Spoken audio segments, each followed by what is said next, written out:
All right, and welcome to another episode of Patriots No Huddle. Steve Ballsterici, Mike Diabate, Derek Havens here as your host. As always, we have Phil Perry here, the senator. I'm so happy to have you here, man. First of all, how's your summer going? Are you ready to go into training camp? I know it's light work for you, but it's kind of be a little bit exciting, right? Oh yeah, it's definitely still exciting to get things going. Especially when there's I think a lot of excitement around the team, right? So like we sense it as people who cover the team, how the fans are feeling about the team, and I think they should be excited. I think coaching change is a coaching change that people will grow into, and I think enjoy the Vrabel experience. Ultimately, I think Drake May is going to be better this year. Josh McDaniels, I think, will be good for this offense. So there's a lot of I think positive um, that's happening with the team right now, and so even for us that are covering the team, it's sort of it's always going to be fun for me to be around that kind of that kind of buzz, so to speak. Sure, sure, 100%. Steve, you first. Phil, it's good to see you again. It's been a while. You too, Steve. Yeah, but I just want to jump right in. I know your time is short. Um, we were talking earlier this morning about Josh McDaniels and the effect he could possibly have.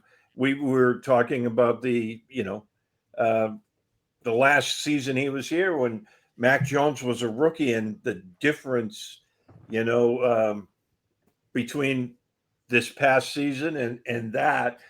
I really think he's going to have a huge effect. I wanted to get your thoughts on Josh, coming back to the fold, working with Drake May and the people that he has now in this offensive, you know. Yeah, I think Steve, it's interesting. In terms of the support that Drake May has right now, if you were to rank them league wide, the elements that are supporting all quarterbacks in the NFL, but are especially important to young quarterbacks, in my opinion. And you're talking about offensive line, you're talking about weapons, and you're talking about play callers.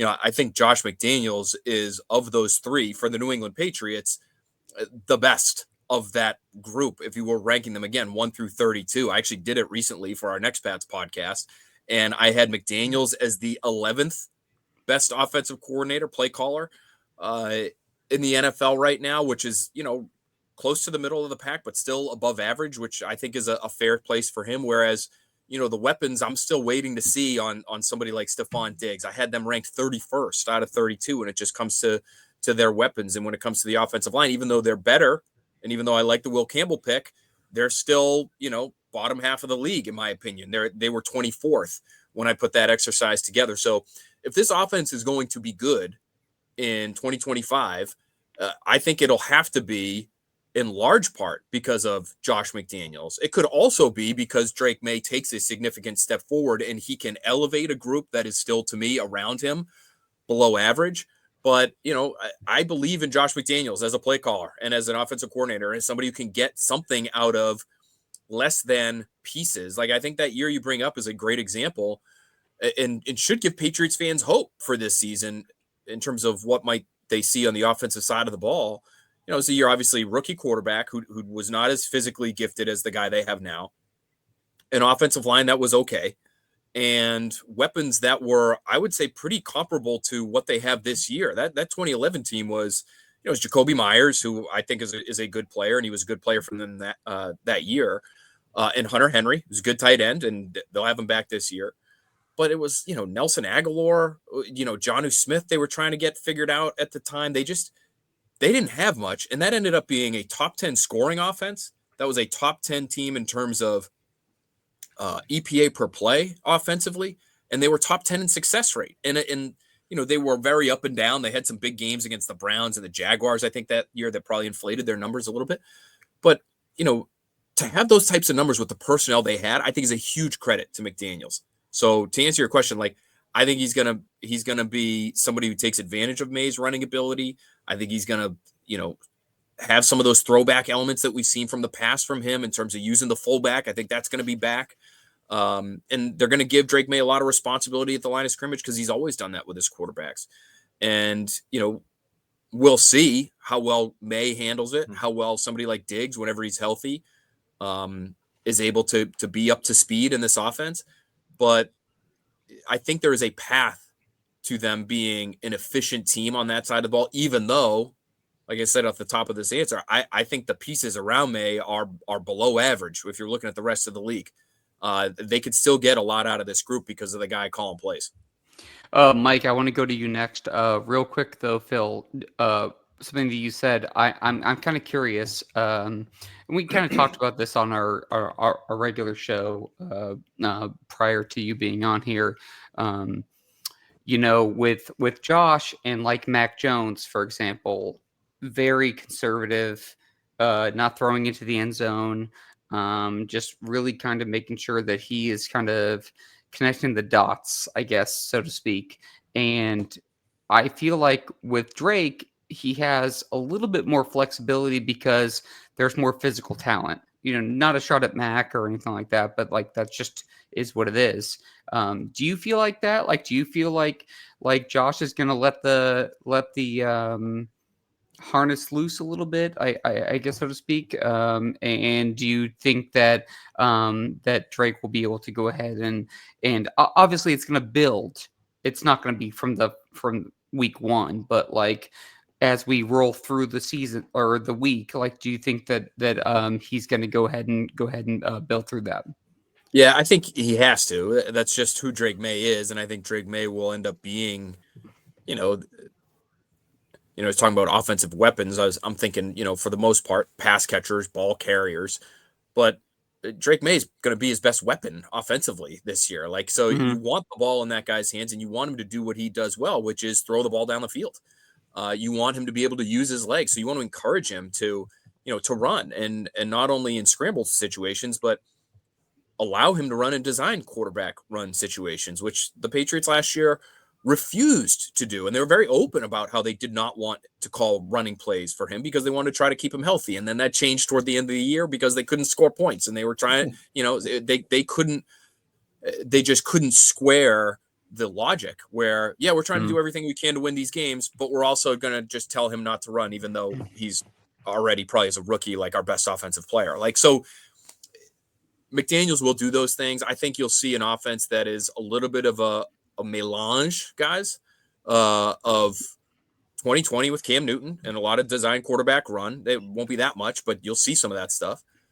2018, late 2018 with the fullback on the field, because we've been seeing that already. I can tell you, from being at OTAs, no pads, but like we're already seeing they're using alignments and formations where they've got two backs in the backfield there. Looking like, Sony Michel and James Devlin. And, I think there'll be some aggressiveness, but I think Derek, like, that's that down the field stuff. On the one hand, it's what Drake May does well. On the other, unfortunately for him, they don't have guys that are going to do that all that often, in my opinion. We'll see. Maybe Kayshon Boutte turns into that. I don't see Diggs doing that, even if he's healthy at this stage of his career. It's not really Demario Douglas's game. It's not really Kendrick Bourne's game, so like it could be Kyle Williams' game, and I like him, and we'll see how much he's able to perform. But again, that's sort of TBD. He's a young player in an offense with a language that has traditionally been difficult for young players to pick up. So, they've got some work to do in terms of squeezing the most out of Drake May because of what I view as a sort of deficient personnel group around him. We'll definitely get to the running backs and receivers before you get off the air here, but I'll go to Mike next. Mike, what do you got? Phil, always an honor and a pleasure to share the microphone with you, bud. Thanks for coming on with us today. Thanks, if this offense is going to exceed expectations, and I know right now with the weapons surrounding Drake May, there are names that we haven't had before. Obviously Stephon Diggs is still a big name, and a lot of people are excited about watching him play. Hunter Henry, Ramondre Stevenson, they've kind of established themselves as names here in New England. Judging from what you've seen so far, are there names right now on this roster on the offensive side of the ball the Patriots fans should be keeping a real sharp eye on over the course of the next couple of weeks in training camp that could emerge as factors in helping this offense reach new heights that they haven't reached in the last couple of years? You're just dying to get me to say the name Efton Chisholm, aren't you, Mike? I know. I know. I know what you're after. There's no Well, way but- though, Phil. There's no way though. Well, 'Cause but- I run through every single depth chart analysis, and how is he going to make the team? Please It's a tell good me. question. It's a good question, Derek. I would just say, because there are, some locks at that position. Now you might have some flexibility in that receiver room to start the year in terms of being able to keep an extra guy if Diggs isn't ready. That to me is still an if. He's looked good in camp. He hasn't looked great in camp, in my opinion. I think there are times where I've watched him. I know there are times where I've watched him, and he looks a little reluctant to cut. That was just my observation, and it's not surprising at all. Like, I was 7 months removed from a torn ACL, so we'll see. On the other hand, he's looked much better than guys that have been, 7 months off a torn ACL. So that's number one. Like, if he's for some reason is on PUP to start the year, you might have some flexibility there. It's not the deepest roster across the board at other positions, and so if you feel like you want to keep a sixth wideout because you like the potential and maybe he's a healthy scratch. Maybe it's a Malcolm Butler kind of situation. You're just going to keep him instead. You like him, but he's not going to play all year. Like, that's what happened in 2014 with Butler, essentially. Like, maybe he shows you enough that he's worthy of that kind of thing. I would say this, knowing that padded football is a far different animal than non-padded football. Correct. There are not a lot of guys that we've watched in the spring that I would say decelerate the way that Chisholm decelerates. He is very quick to stop, and that can help create separation. And we saw it. There were not, like, I'll compare him to the other rookie, and their games are very different. But Chisholm, to me, looked more useful in that short to intermediate area because of his route running than Williams right now. And he just saw more targets, and he was not, I would say, as frequently with the top group as Williams was, which makes sense. Obviously, he's a third-round pick versus an undrafted guy. But that's a name people should be keeping an eye on, because we've seen crazier things happen with undrafted rookies, especially with McDaniels, especially when it comes to using that slot position. Guys that feel like they should be roster fodder end up being anything but. So I don't know if he can block. He's certainly not a big guy. Like, I doubt he can block, quite frankly. So he's not Jacoby Myers. That was, one of the reasons why Myers was able to play as much as he did for McDaniels. But that's a name to keep an eye on. Another one, because they're going to use a fullback, in my opinion, would be Brock Lampy. Now, like, yep, I'm a big Brock Lampy guy. So yeah, I mean, and I get it, like, because he's going to bring a skill to the table, like, that not a lot of other people have. And so we'll see. Is there a tight end that maybe they could use? Like, could they use CJ Dupree, another undrafted rookie? These are all, I'm trying to go under the radar for you, Mike, because like you said, people already know a lot of these names, but these undrafted guys, those three that I just mentioned, I think have a real shot at making the team. And maybe Dupree takes Lampy's spot if he shows he can line up in the backfield and really lay into people. But that's a different animal. You got to be wired a certain kind of way.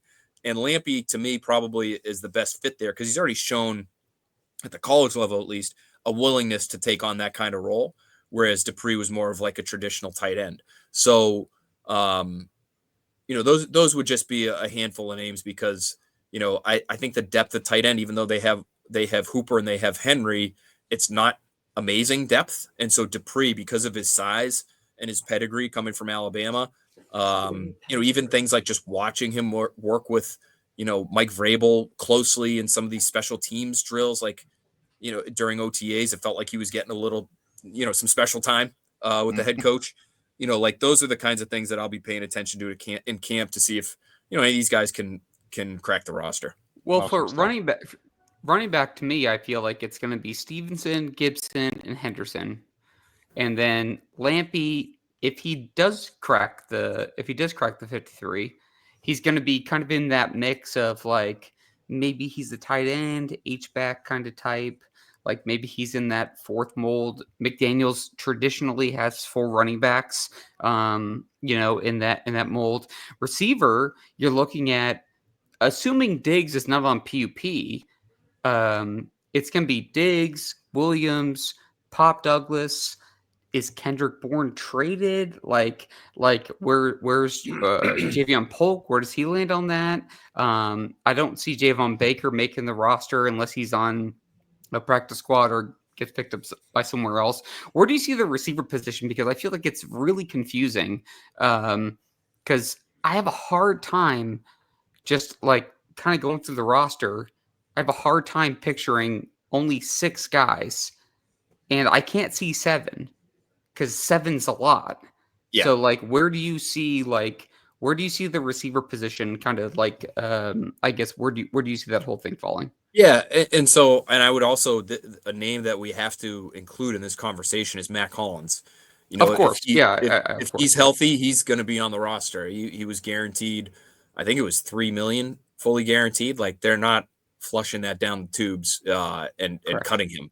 So, it could end up being Diggs, Hollins, Williams, Douglas. I view those 4 as pretty close to being locks. Yep. And then after that, I don't know.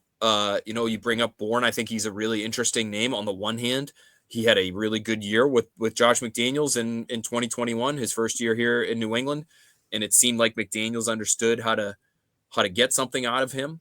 We're a long way from 2021. He's an older player. He's had a significant injury a couple of years ago. He was not always in the right place at the right time last year. That's just kind of who he is as a player. Unbelievable attitude. Somebody who in the middle of a long, hard season can be like really useful to a team in terms of keeping things light.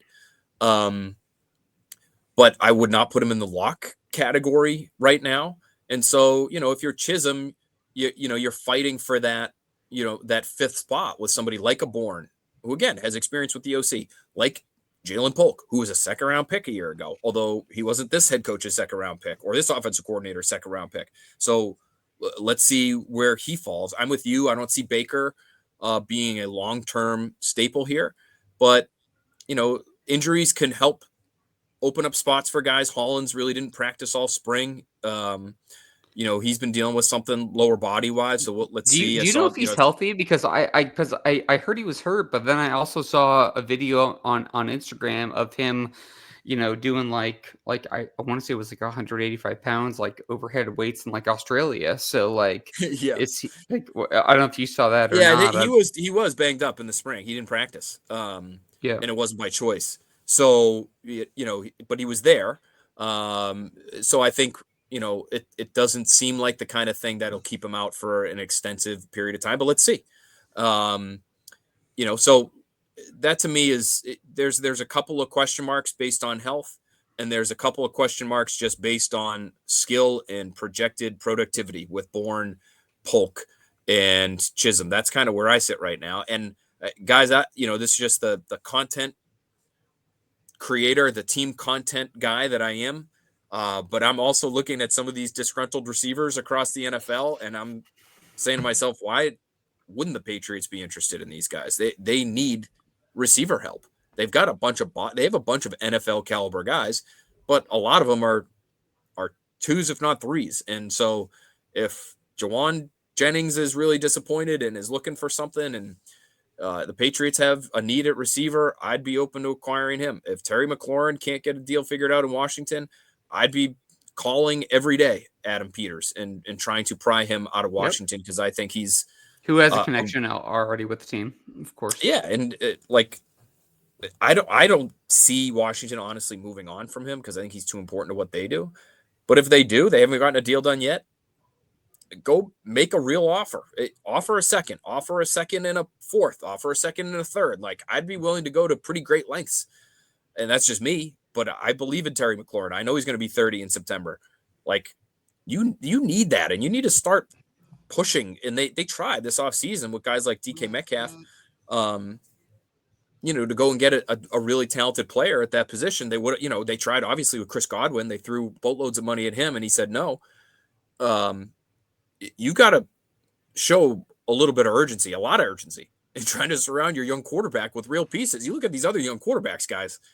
JJ McCarthy's got, when I did these rankings and I ranked the quarterback situation, so I compiled the playmakers, the play callers, and the protection units for all 32 teams, and I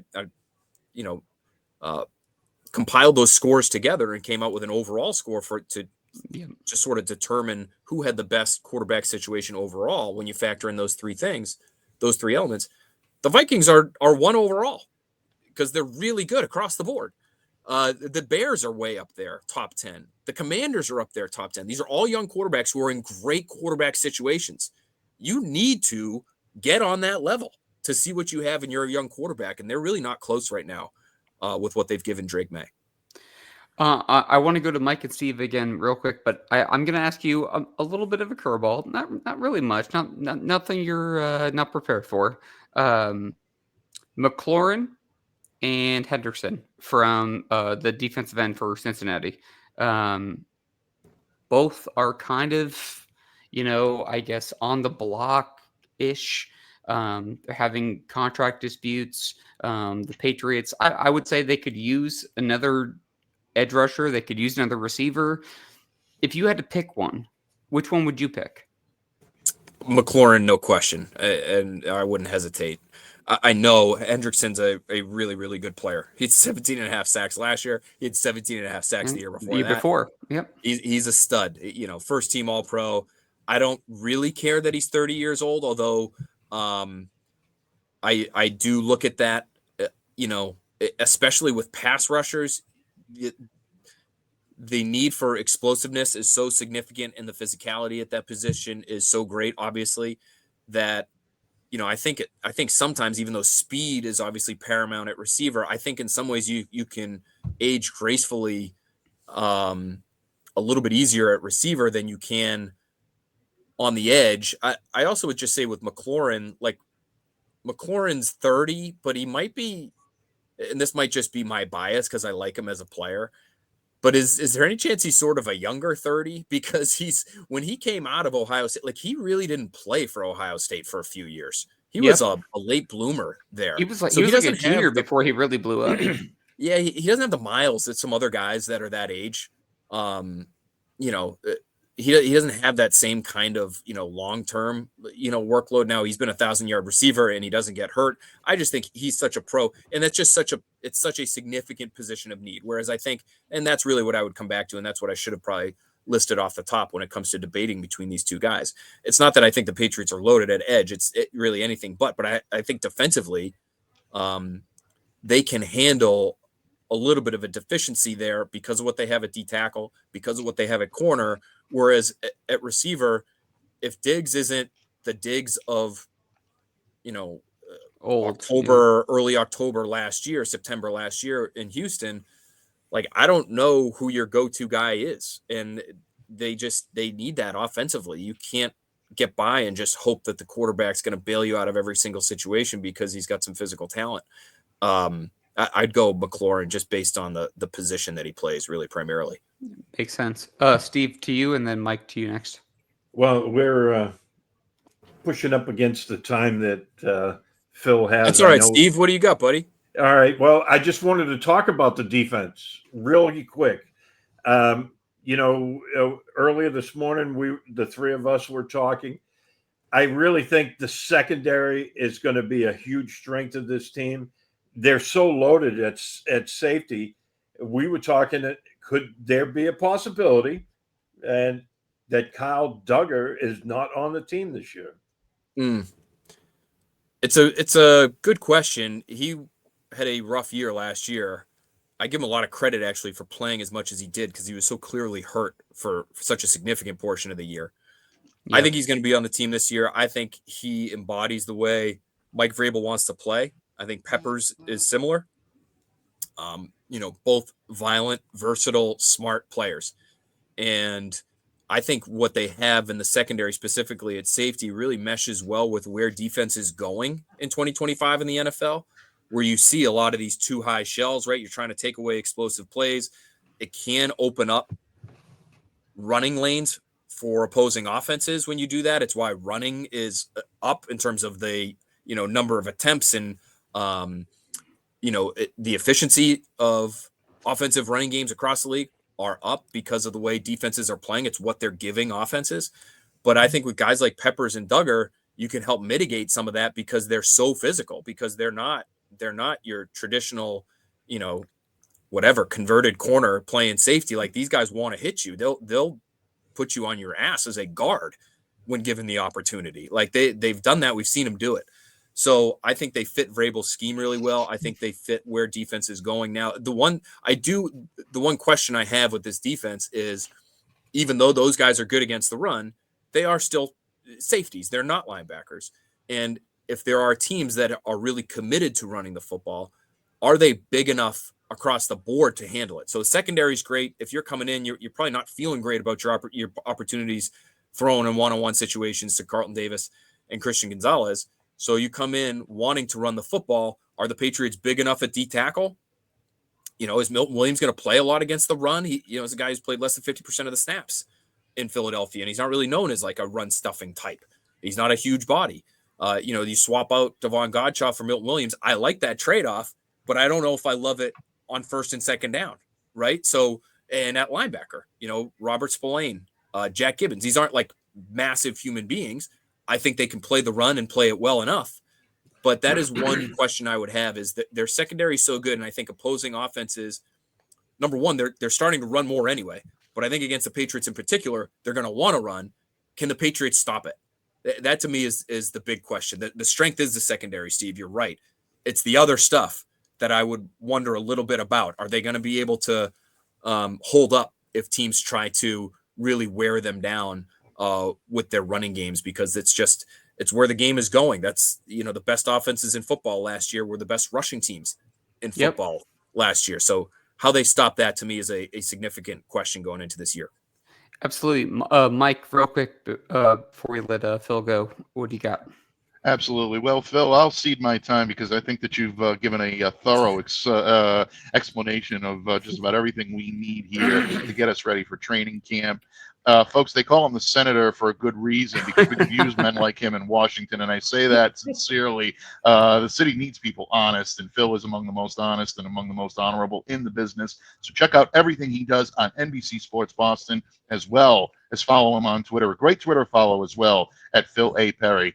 Once again, folks, thank you so much for taking time out of your busy schedule to join us here on Patriots No Huddle as we get you ready for Patriots Training Camp.